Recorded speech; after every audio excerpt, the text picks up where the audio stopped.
Bonjour, bienvenue sur le site de la Bonne Allure. Donc là, vous allez passer votre permis de conduire. Donc ce qu'on va regarder, c'est comment faire pour conduire en étant sur les bons critères des inspecteurs et aussi qu'est-ce qu'il ne faut pas faire. Donc déjà, pour commencer, il faut savoir qu'il faut arriver au permis de façon à être en pleine forme, en pleine possession de ses moyens.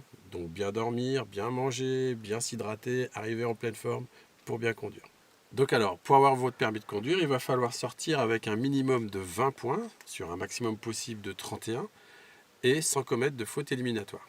Donc ce qu'il faut se dire, c'est que si on fait des petites erreurs, par exemple un calage, ça n'est pas éliminatoire, il faut tout de suite se remettre vers l'avant.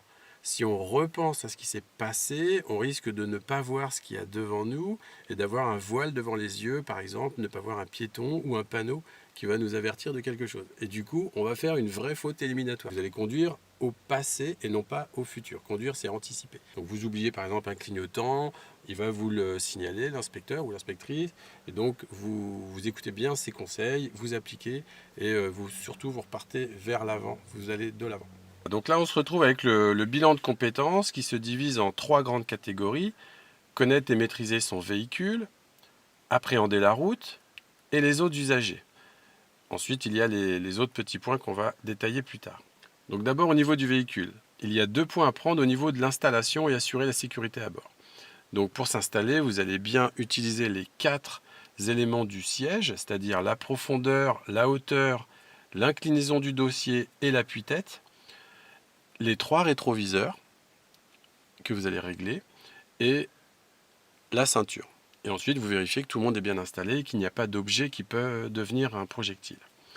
Même si votre siège est déjà installé à votre convenance, montrez que vous savez utiliser chaque élément. Comme ça, il va vraiment s'assurer que vous savez le faire et vous aurez les 2 points.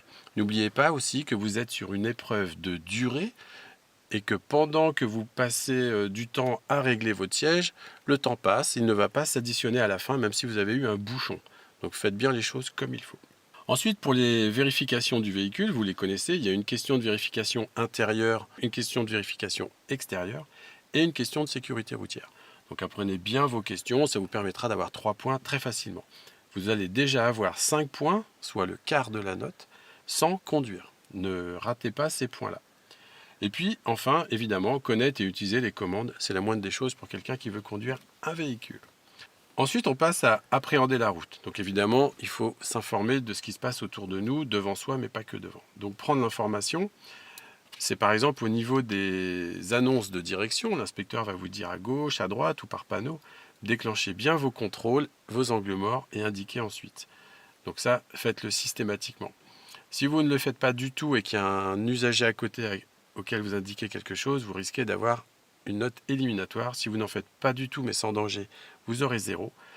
Si vous le faites que partiellement, par exemple uniquement un rétro extérieur, vous n'aurez qu'un point. Si vous le faites mais de façon non coordonnée, vous faites les 3 rétroviseurs, enfin intérieur, extérieur et angle mort d'affilée, c'est pareil, c'est trop de temps sans passer devant. Donc du coup, vous n'aurez que 2 points. Il faut faire intérieur, devant, extérieur, devant, angle mort, et là vous mettez votre clignotant, et là vous aurez 3 points. Adapter son allure aux circonstances. Donc évidemment, il faut respecter la règle, on le voit juste en dessous, appliquer la réglementation, tant pour l'allure que pour les priorités de passage.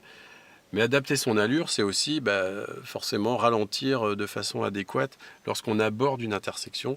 C'est tout le problème de bien conduire, c'est d'avoir 3 phases. La relance après quelque chose qui nous a ralenti, une intersection.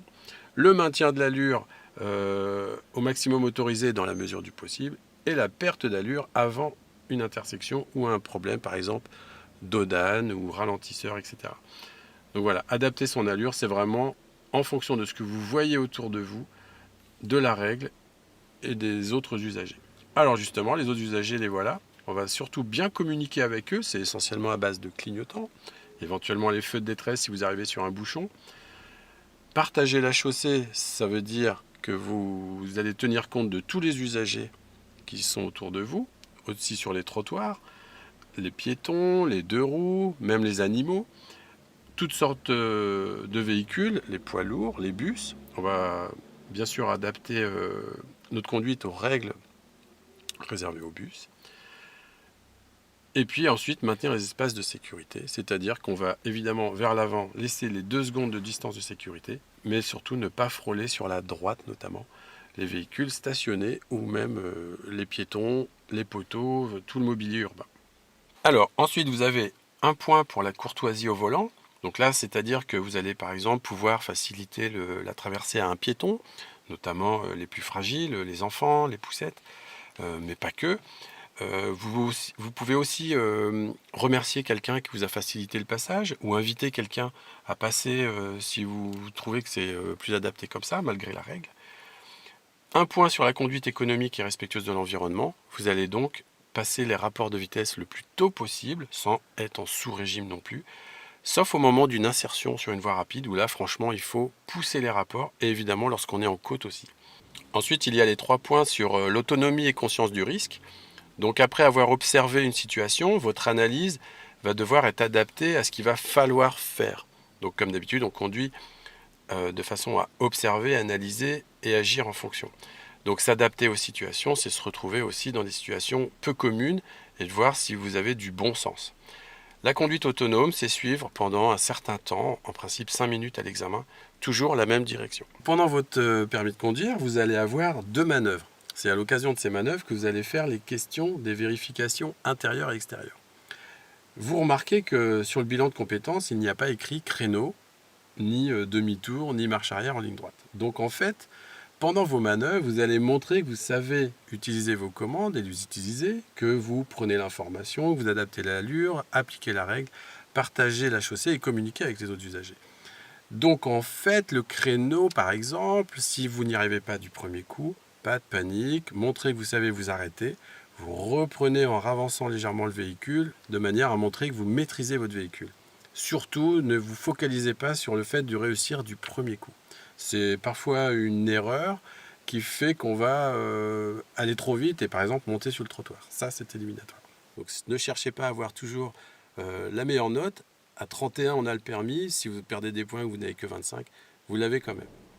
Voilà, donc vous avez tous les critères pour passer votre épreuve. Pour bien vous y entraîner, n'hésitez pas à aller sur tous les tutos YouTube, la bonne allure.